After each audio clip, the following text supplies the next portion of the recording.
Hi, I'm John Stockdyke here at Solutions 14 with Chris Ragain from LedgerSync. Chris, first off, I'm over here visiting from the UK, so I've not heard of LedgerSync before. Can you just tell me about the company and your role with it?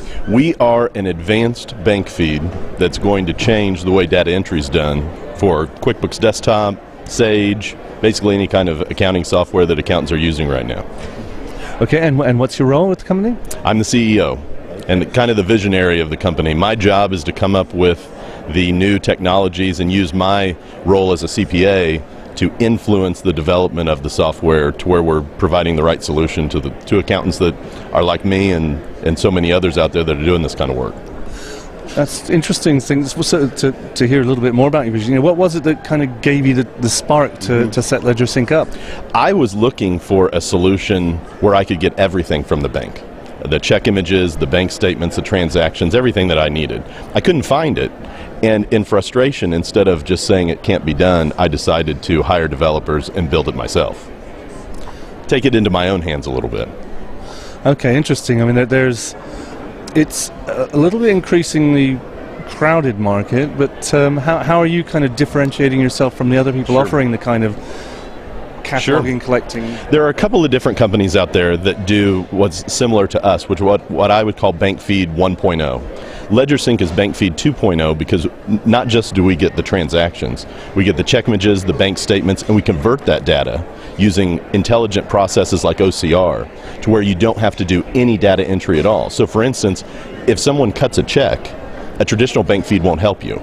But LedgerSync will, because we can convert it into real data and plug it into your accounting software instantly.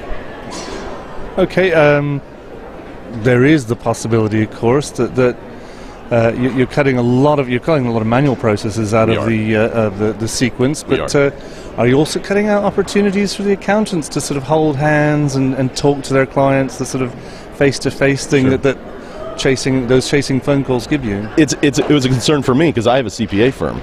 What I found is that the data entry isn't really what they pay us to do. They pay us to provide them a product, whether that be financial statements or advice. This allows us to focus a lot more on that piece that they really like and a lot less on the data entry. If you asked a client, would you like to pay me $100 for data entry? They'll say no. Would you like to pay me $100 for financial statements? They'll say absolutely. That's what we're trying to get at. Cut out the stuff that no one wants to do, get to the heart of what clients really want. Okay, Doug Sleater in his introduction to the show today talked about the expanding chunkification of the profession. How quickly do you think that trend is going to move? It doesn't seem to be moving as quickly as Doug has hoped. No, and it's not going to move as quickly as anybody hopes. I can tell you from ground zero, dealing with clients and dealing with accountants, they are very, very cautious of this move to go completely virtual, to go into zero data entry. It will take time. It's not the right solution for everyone. What I do take from it, and what I believe the industry is kind of moving towards, is that we need to find a steady balance between no data entry and these automated tactics and what the client still wants us to be involved with. The client isn't going to want to talk to a computer screen.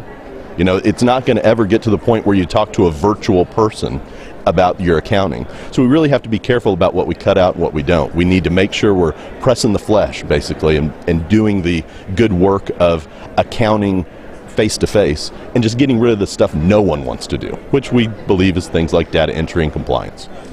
Yeah, that sounds like a more compatible message for accountants at the show. Thanks for coming along and sharing that with us, and we'll be watching the development of your company and a lot of its rivals for some time to come then. Sounds great. Thank you. Thanks, Chris.